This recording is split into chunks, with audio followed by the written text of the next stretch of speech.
So what we wanted to do was end this part today with a celebration of the amazing generosity of the Joy members, and particularly Charlene. I'm not going to make it all about you because I was afraid you would not want that. That's why she's hiding. She's incognito. But I did want to make sure that everyone knew exactly what we're about and where we're headed and what our goals are and what's happening here. So Charlene said, I would like to challenge everyone to up their game with donations. We really want to make this a sustainable program and a long-term program. And so she said, I'm going to do a challenge. I've got $15,000. I'll donate if everybody else matches it. And so the goal was to match dollar for dollar. Every dollar you gave, Charlene gave $1. And so that's what we've been working on. The reason why we're doing this is because these were the things that we saw missing for seniors in this community, a program where they could come and really continue to grow. If you've seen any of my videos about the whole, how my mom hated the first senior center that she went to here, which was the Monroe County sponsored one, because they didn't seem to do these things. Sharpen your mind, really pay attention to emotional and physical well-being, striving for people to be active and independent. So we wanted to be different. And so we had a series of meetings to ask the community. The first couple of meetings, one was at the existing senior center.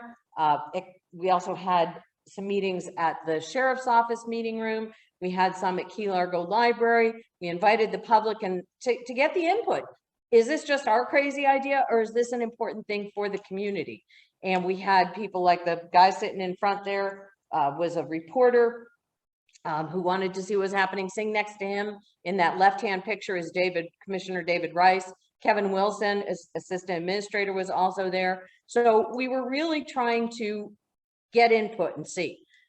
When we opened up for the pilot program at the Pearl House of Worship, this is when Roman Gustesi came and gave a state of the county speech to us and was open to answering questions. So the reason why I use this picture so much, and you'll see it many places, is because the question asked was actually by us of the audience was, how many people are residents of Monroe County in the room? And there was 107 people in the room. And how many of them are residents who vote in Monroe County? And that was the response.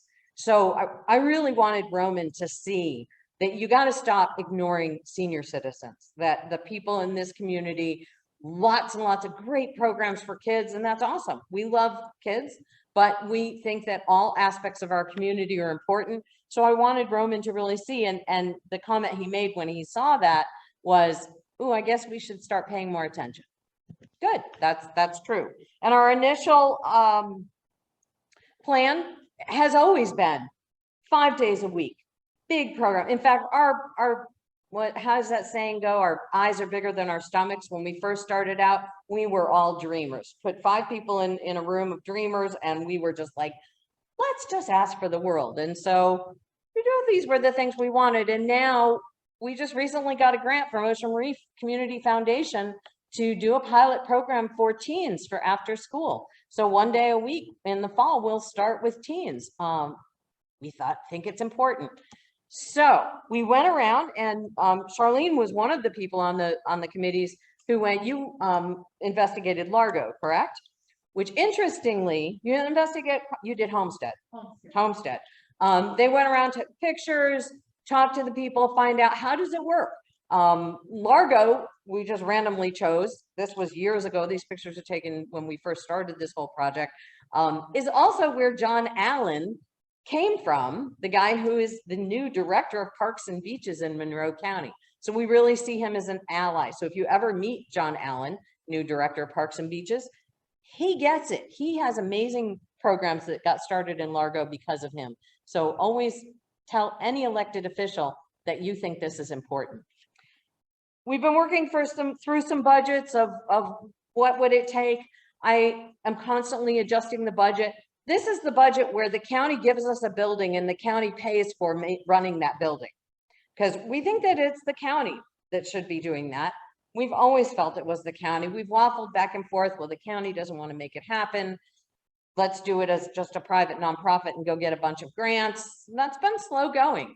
But every other community, pretty much in America, it's the county who pays for those dynamic senior centers you saw pictures of. And it wasn't that you had to beg and plead for a dollar to, you know, buy a ukulele song. It was, you know, this is what's needed for a vibrant, aging in place community. So I love this picture. This is Robert Page? Bob Page, who's thank you, Bob Page, sporting one of our shirts, which is one of our taglines. Not only are we the teen center for people over 50, which makes people go, huh? And it's like, because nobody wants to go to a senior center. Nobody is old enough to go to a senior center. Nobody's going to admit to that. My 90-year-old mother wouldn't. So why would any of us? But if we're the teen center for people over 50, oh, I know what teen centers are about. They're about fun. They're about hanging out with friends. They're about doing good stuff.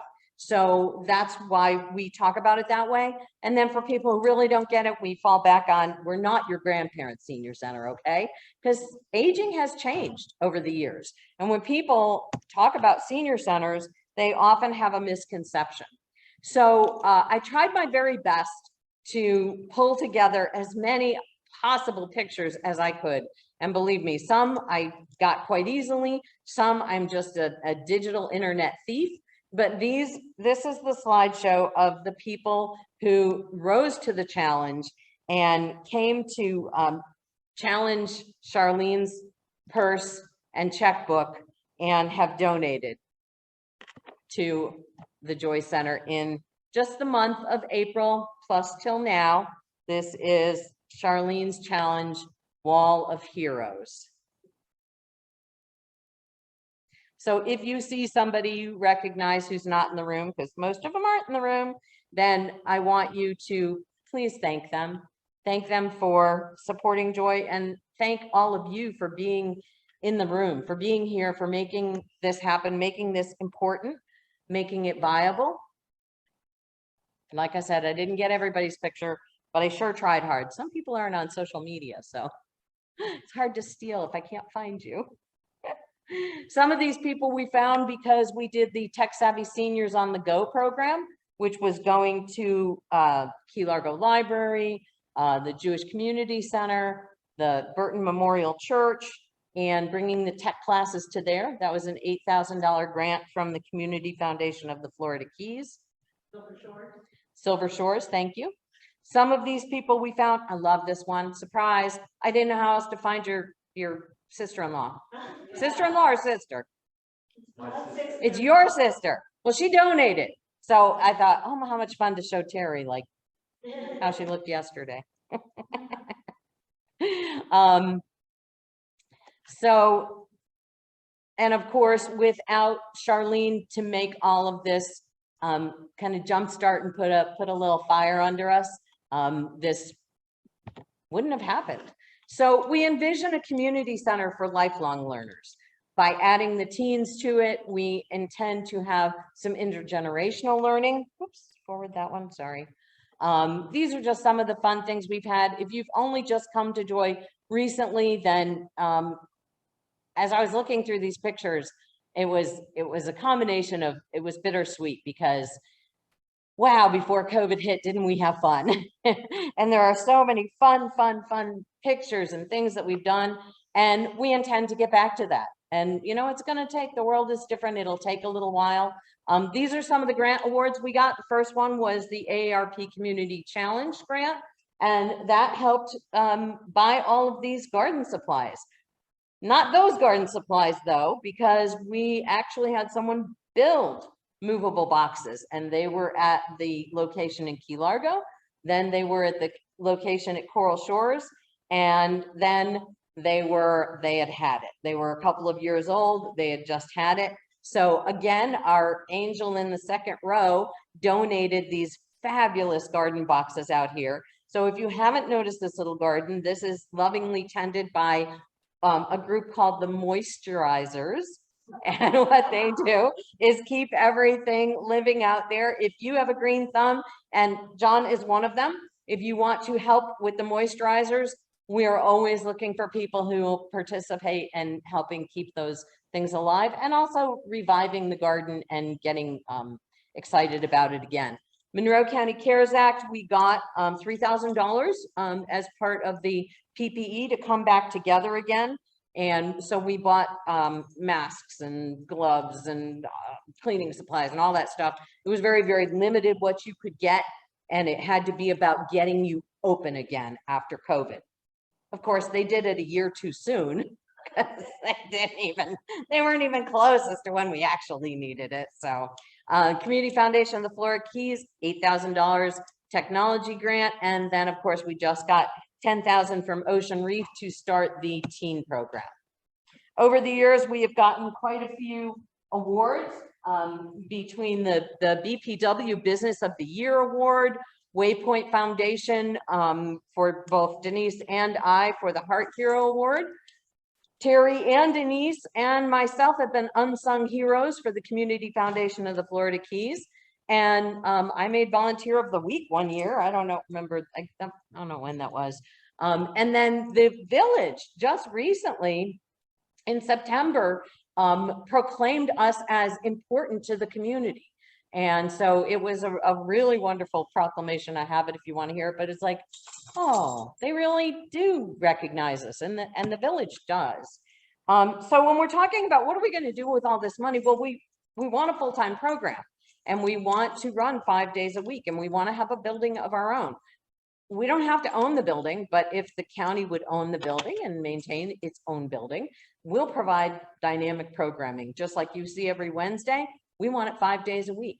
We want it for after school 5 days a week. And then we want it for the individuals in the evening, whether it's civic groups or clubs or, ukulele wants to do a concert, just whoever, to be able to use that, because we really don't have a community center like that.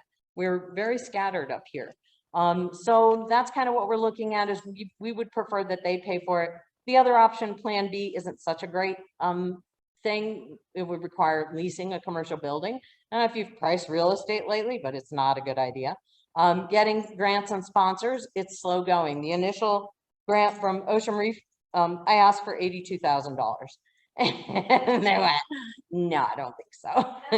So, because I asked, well, you might as well ask. I mean, it's Ocean Reef, right? I mean, if you don't ask, they can't give it to you. They don't know we need it. So they came back and they said, could you think a little smaller for starters? And I said, okay, sure. So I just chopped it all up and made it 1 day.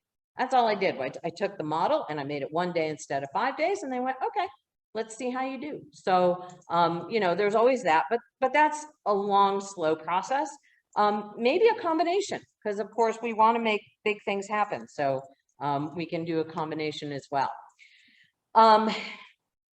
So the big news, Denise, do you have it on the tip of your tongue, or do I need to add? Do we need to add? I do need to add.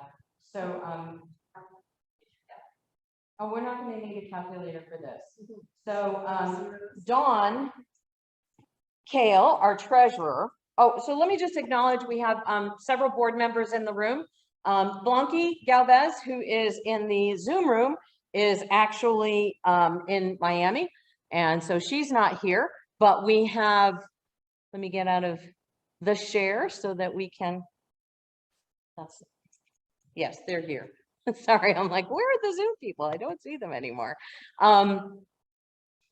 So Blanqui is still there in the Zoom room with you all, but we have Vice President Terry Taynow. We have former Vice President Abby Goldman. We have founder and board member Denise Downing. And that's it for board in here, right? Yes, I think so. Oh, yeah, I already mentioned you, Dawn Kale, who's on Zoom. Our treasurer reported today. I'm sorry. So sorry, Charlene, but $8,108 was raised. So she said up to $1,500. So we exceeded that. And Terry, since you're vice president, you're the highest ranking official here today. I'm going to make my donation and put it really over the top. So, a big check. Yeah, you can get a big check. Way over top there. So we just want to thank you all so much for participating, for making this happen. Let me get out of the way. Charlene, did you want to say anything? This was your party. Okay. Yeah. If you stand here, people can, well, if you stand here, the Zoom people can hear you too. And I'll get out of the way. The acoustics are wonderful, so. Yeah.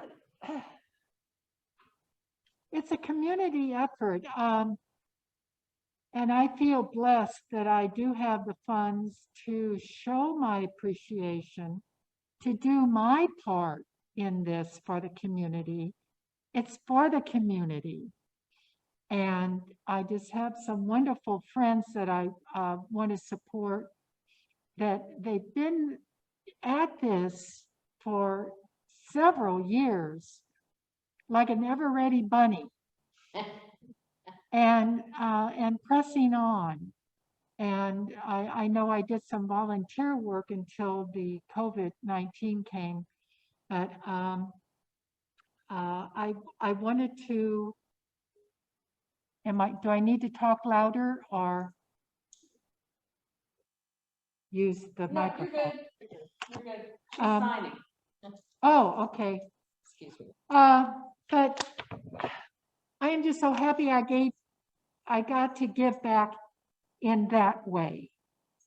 And money isn't bad. It's wonderful to have money and do good things with it, no matter the amount.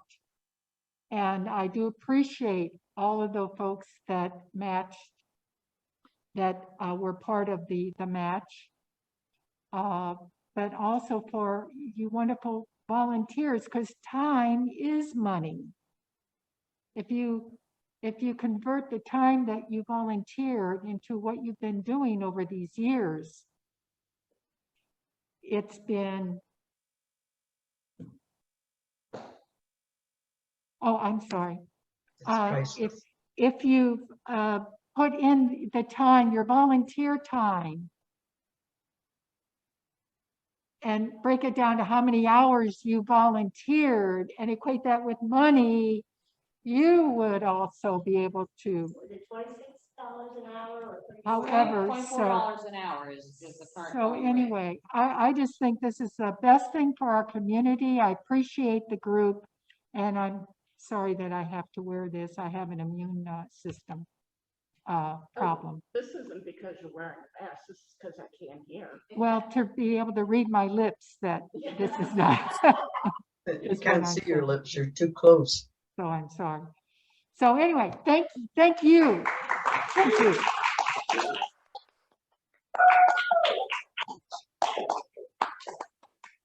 I wish that there was a bigger celebration. I wish that we could have come together with hundreds, but we have a dedicated, and I don't know any of these words, so sorry. Our hope was that we could combine an immersion American Sign Language class with this part of the day. But since it's just me and Pam, we don't have any students. But that was part of the goal, was to really be able to do sign language as well.